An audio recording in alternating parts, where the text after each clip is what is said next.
Double engine कथा पड़ी बर्तमान ट्रिपल इंजिन कथा पड़ी पोलाम्बरम है समस्या समाधान करने ये ट्रिपल इंजिन काम करने कथा माननीय मुख्यमंत्री ऊपर यहाँ भारी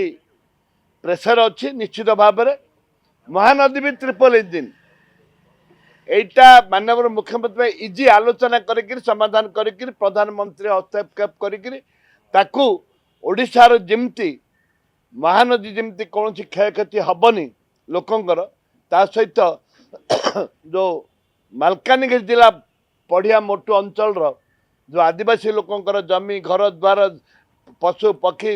सब जो नष्ट हो बसी केमती सुरक्षा देवे सेटा माननीय प्रधानमंत्री एवं मुख्यमंत्री ट्रिपल इंजिन सरकार विचार करने कथा।